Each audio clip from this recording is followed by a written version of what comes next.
Hi, I'm Christopher Badell, designer of Sentinels of the Multiverse. Today I'm going to walk you through setup and teach you how to play the game using the setup instructions from the rulebook. Sentinels of the Multiverse comes with 12 heroes, 6 villains, and 6 environments, each of which are unique and play completely differently. 3 to 5 heroes will fight against a dangerous villain in an ever-changing environment. Games take about 30 to 60 minutes to play, but it can take a little bit longer if you're playing for the first time. Today, we're setting up a 4-player game using 4 members of the hero team known as the Freedom 5. Legacy is the team leader. He's strong, he flies, but mostly he's an inspiration. The Wraith is an urban rogue who uses stealth and gadgets to fight crime. Bunker is a guy in a big metal suit that shoots lots of guns.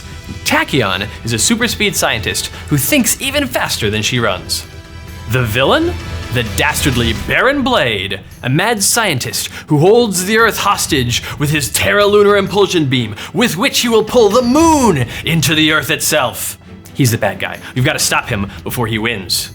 Comic book battles happen in cool and interesting environments, and this one's no different. The Freedom 5 today will be fighting against Baron Blade in the city of Megalopolis, a city of the future full of monorails and bright, shining skyscrapers and all sorts of great things for Baron Blade to destroy. Sentinels of the Multiverse includes a rulebook that teaches you everything you need to play the game, and a lore book that comes with some interesting stories and also useful charts that tell you the hero complexity, villain difficulty, and environment peril rating for each deck in the game. Now that we've picked which heroes you're playing as, which villain you're facing, and what environment you're playing in, let's set up the table. We start by setting up the villain. Normally we'd shuffle Baron Blade's deck, but as the rulebook mentions on page 10, for your first game, leave the deck as it is right out of the box. It comes in an order perfect for a first game. Set Baron Blade's deck in the villain play area next to his character card. Get an HP spinner, not one of the hero HP spinners, but the big villain HP spinner, and set it to 40. Each villain character card has its own setup instructions printed on the side. Baron Blade's setup is Summon Mobile Defense Platform.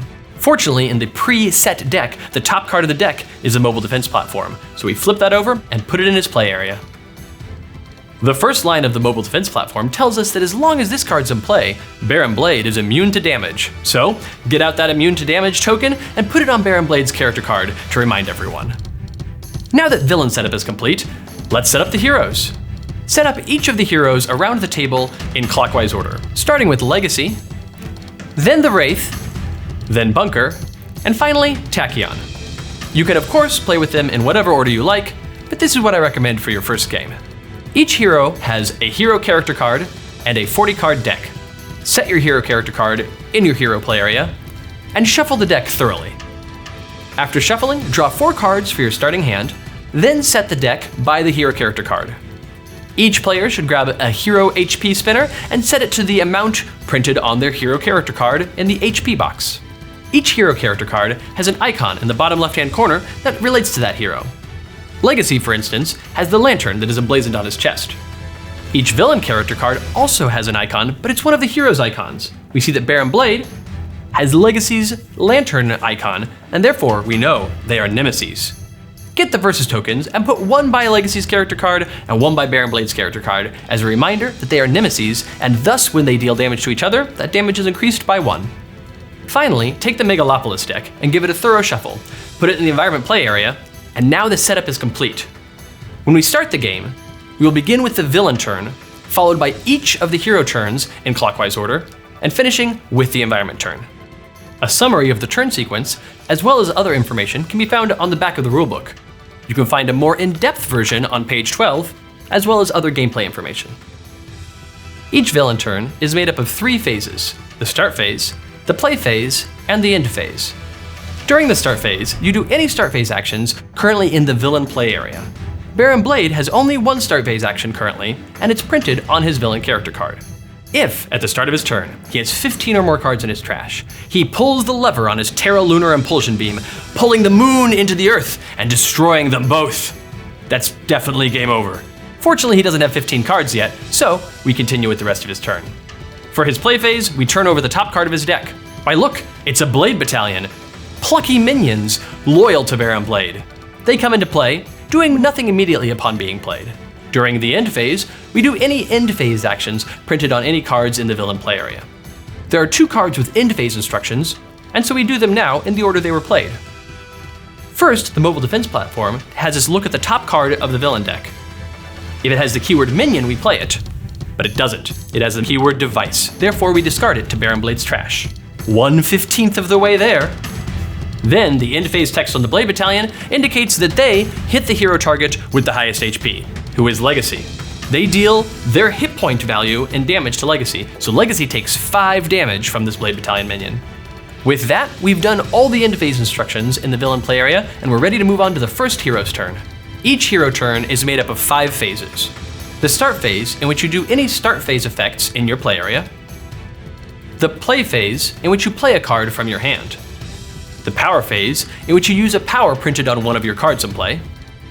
The draw phase, in which you draw the top card of your deck into your hand.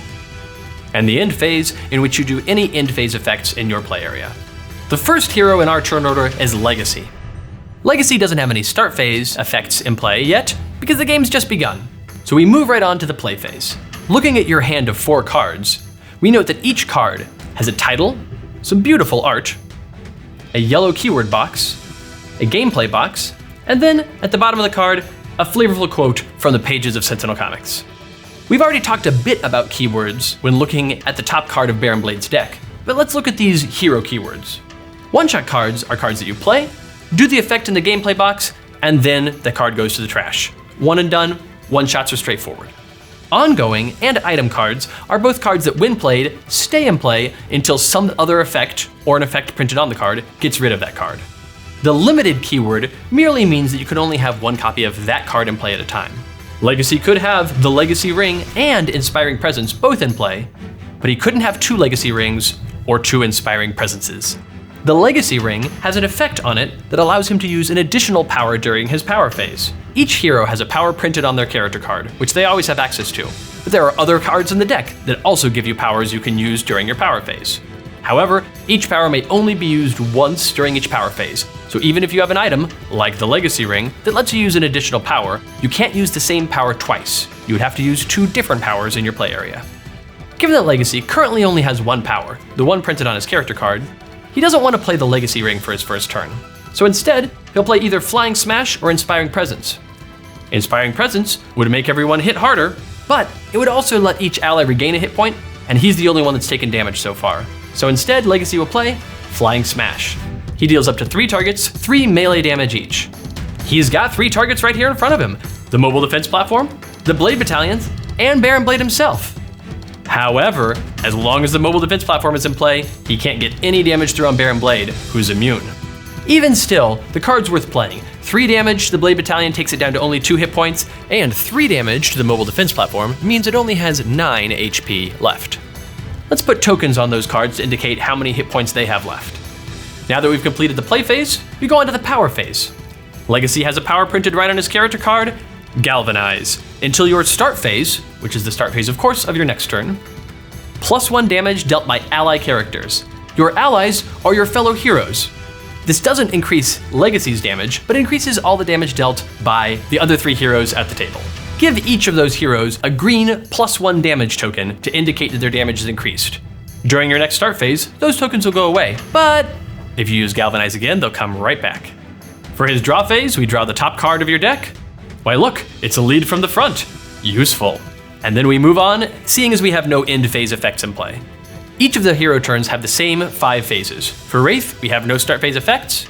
We pick a card from hand to play. Wraith has lots of cards that are called item cards. She uses these gadgets to help her in crime fighting. She also has other cards that make her gadgets better and allow her to draw more cards and use more effects. Let's play one of them now. Her Razor Ordnance card.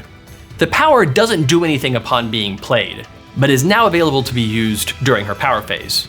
She could use the power on her character card or the power on Razor Ordnance, and right now, she really needs to get rid of that mobile defense platform. It still has 9 HP, but 3 damage from the Razor Ordnance, +1 from Legacy's Galvanize, takes it down to 5.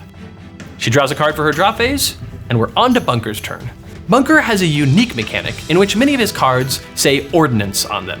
This is a type of weapon that he can load up by putting cards from his deck under those cards, and then destroy cards under his Ordnance cards to use them as ammo for his guns. With a little bit of spin-up time, Bunker can unleash a lot of damage. While his teammates are focused on taking out this mobile defense platform, let's get ready for a big turn later. Let's play the big gun. We'll use Bunker's power to put a card under it, draw a card for the drop phase, and get ready for the next turn. As a super speed character, Tachyon does lots of things and she does them fast. First, during her play phase, we'll play the card Fleet of Foot. Each hero draws a card. That includes you.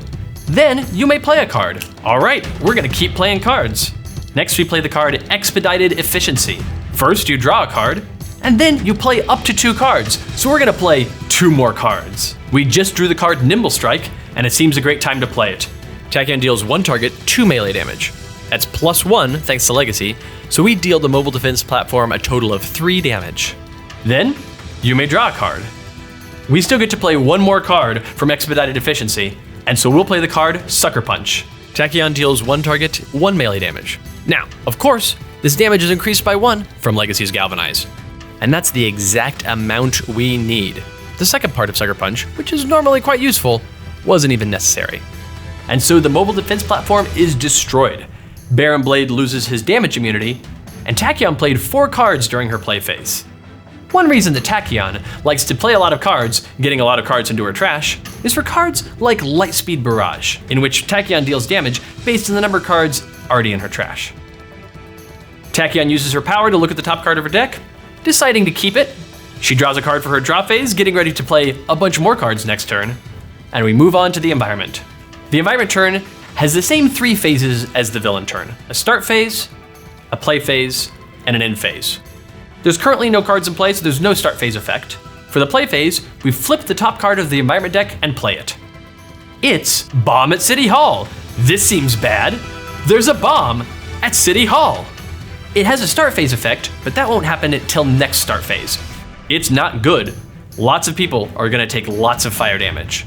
However, we're now at the end phase, and therefore we do the end phase effect on the card. One hero may discard 2 item cards. If they do, destroy this card. Discard means from hand, and fortunately, the Wraith has 2 item cards in her hand.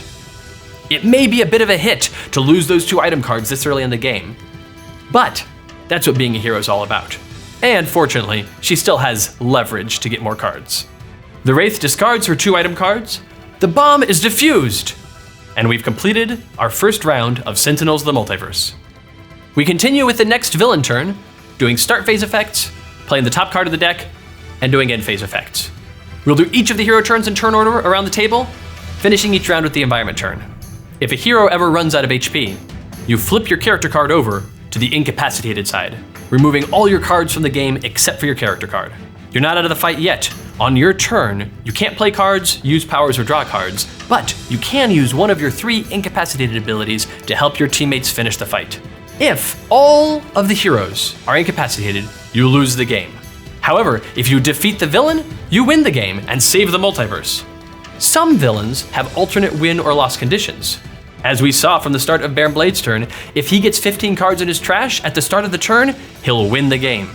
He doesn't have any alternate loss conditions, but some villains do. Heroes, you're ready. You know all the basics and you've got what you need. Go out there, play your cards, use your powers, stop the villains, and save the multiverse. Thanks for watching.